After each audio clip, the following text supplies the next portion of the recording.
Doka ja dugu wɛrɛ b'o kɔ an mɛnna an bɛ a fɔ an ka jamanadenw ye k'u kɔlɔsi fɛn kelen na fala ye ale kurulen b'an bɛɛ ka du kɔnɔ i t'a dɔn fo don min n'a ser'i ma fala ye o ye dugukoloko kɛlɛ ye o ye duko kɔlɛ ye o ye sigiyɔrɔko kɛlɛ ye bi an bɛ taa Kati Sanafara denkura gɔlɔlen don ngɔyɔ la ye fala ye ko maa dɔw bɛ yen olu ɲɛtana kɛlen don dugukolo lankolonw ye u bɛ yaala u ni géomètres n'u ye maaw ka kɛnɛ lankolonw ye u bɛ sin ka kɛnɛ ninnu maa minɛ ten fala ye n'u y'a maa minɛ maire kɔrɔw olu ka sɛbɛn minnu bɛ yen a kɛra Bamakɔ yɛrɛ yan min ye maire kɔrɔ min bɛ yen n'o ye Kadɛri ye sigida sabanan maire kɔrɔ fala ye Kati taw Kati préfet kɔrɔw Kati maire kɔrɔw olu ka permis minnu bɛ yen o ladegew u b'olu dilan i ka dugukolo la k'a fɔ ko olu ta don nka fala ye ko ni n ka wulu ye n t'a sidɔn minɛ nin ye mun ye bɛ sɔn ka tile gan i la maa minnu filɛ nin ye n'u bɛ ka nin baara in kɛ u ye maa caman ɲɛji bɔ fala ye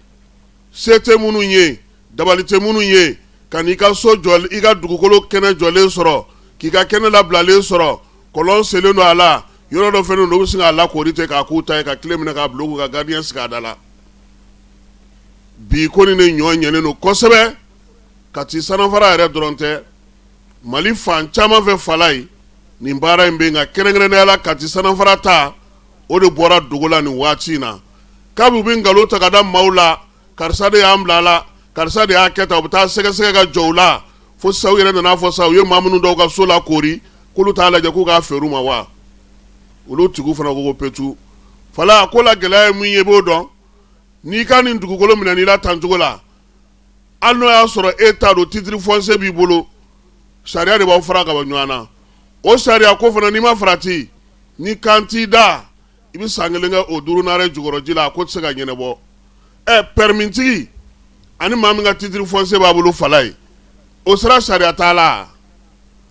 nka a bɛɛ la f'i ka taa sariya la fana i ka bila i ka hakɛ kɔnɔ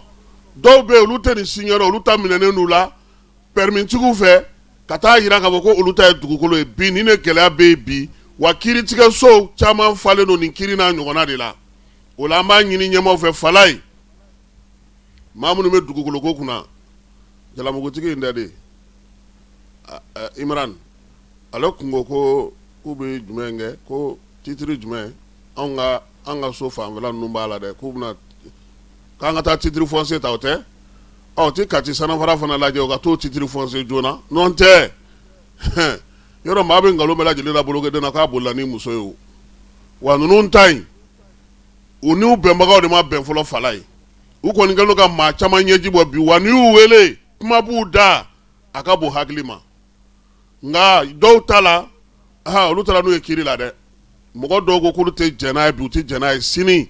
jamana in dama ka kan bɛɛ de ye k'i si kɛ baara la ka dugukolo san k'o bila yen k'o labɛnni daminɛ waati min suma ko dugumajɛ dɔ kana kogo wuli o la k'o ndaraki e la e ka titre foncier b'i bolo foyi t'ale bolo ni permis tɛ aw ka tila ka taa kiiri la u ka taa lingi langa san kelen san fila e bɛ munumunu sa la dugukolo kelen nɔfɛ fala ye a tɛ bɛn maa si ma